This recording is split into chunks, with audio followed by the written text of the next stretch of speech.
Tiga pengendali diberi lampu hijau oleh pemerintah untuk memulakan program perintis penjagaan bayi di rumah mulai Disember ini.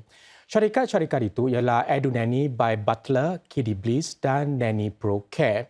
Bertujuan membantu ibu bapa untuk mengimbangi kerjaya serta keperluan menjaga anak kecil. Yuran yang dikenakan bermula dengan $16 untuk sesi setengah hari. Projek Perintis 3 tahun itu merupakan sebahagian daripada usaha lebih luas untuk membantu ibu bapa muda. Bagi Cik Jessica Eng, melihat ramai ibu bapa yang terkapai-kapai mendapatkan pengasuh semasa pandemik COVID-19 mencetuskan idea baginya menceburi kerjaya yang unik. Ibu dua orang anak ini memutuskan untuk menjadi pengasuh bayi sepenuh masa.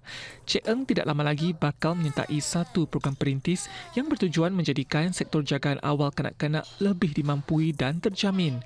Di bawah skim ini, setiap pengasuh boleh menjaga sehingga 3 orang kanak-kanak pada satu-satu masa sama ada di rumah sendiri atau di kelab-kelab masyarakat. Pemerintah akan membantu syarikat pengendali yang dilantik untuk menyediakan khidmat bersubsidi. Para ibu bapa boleh memanfaatkan khidmat sedemikian antara 7 pagi hingga 7 malam, Isnin hingga Jumaat. Bayaran untuk sesi sehari penuh adalah $33. Ini bermakna yuran maksimum adalah sekitar $700 sebulan, standing yuran di pusat-pusat jagaan bayi. From the parents' point of view, why they are viable is because it is affordable. They can actually use and tap on the child's development account, for this infant child minding service. It is viable as there are actually quite a number of supports that the government is looking into this project and this program. Agensi Pembangunan Awal Kanak-Kanak atau AGDA bekerjasama dengan 3 pengendali yang dilantik untuk menyiapkan keperluan dan piawai khidmat yang ditawarkan. Ini termasuk latihan wajib dalam pertolongan cemas bagi bayi, keselamatan makanan dan jagaan asas. Para pengendali juga perlu menyiapkan dasar-dasar keselamatan mereka sendiri dan pengasuh yang melakukan kesilapan mungkin dikeluarkan daripada projek perintis serta sektor tersebut.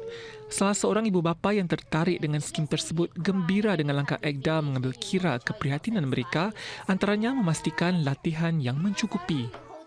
The main thing where people may not need it for a month. So by per hour, that would also be good. And then safety is also because we want the operator to actually send the childminder to courses, or if they have qualifications, that would be good. And all verified and checked.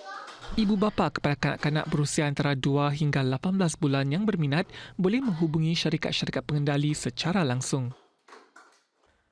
Singapura dan Sweden meningkatkan kerjasama dalam bidang-bidang seperti teknologi, pertahanan, pengangkutan dan inovasi jagaan kesihatan. Ini menyusuli 5 memorandum persefahaman MOU antara kedua-dua negara. Awal dari itu, Perdana Menteri Lawrence Wong mengadakan pertemuan dengan Raja Sweden Raja Carl ke-16 Gustav, di mana kedua-dua pemimpin mengesahkan lagi kerjasama kukuh antara kedua-dua negara. Dalam pada itu, Universiti Teknologi Nanyang NTU memperdalam kerjasamanya dengan institusi-institusi Sweden menyusuli lawatan Raja Carl ke kampus NTU siang tadi. NTU dan institusi-institusi Sweden memeterai 2 perjanjian yang akan melanjutkan lagi hubungan akademik dan penyelidikan. Perjanjian baru itu akan memacu kerjasama penyelidikan dalam bidang-bidang seperti sains hayat, kemampanan dan kecerdasan buatan AI. Di bawah perjanjian itu, para penuntut posiswaza dari kedua-dua pihak akan mendapat lebih banyak peluang untuk menjalani program pertukaran. Institusi Penyelidikan Tenaga NTU dan Syarikat Sistem Tenaga Sweden Onodox juga akan bekerjasama untuk menghasilkan bateri yang cekap dan huraian penyimpanan tenaga. Raja Carl juga menyertai perbincangan panel bersama para pemimpin industri, ahli akademik dan pegawai pemerintah untuk meneroka kesan dan peluang teknologi AI.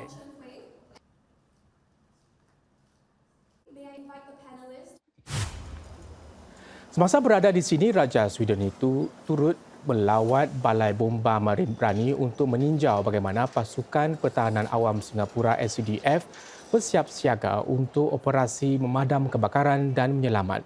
Beliau sebenarnya pernah menjadi pegawai tentera laut Sweden.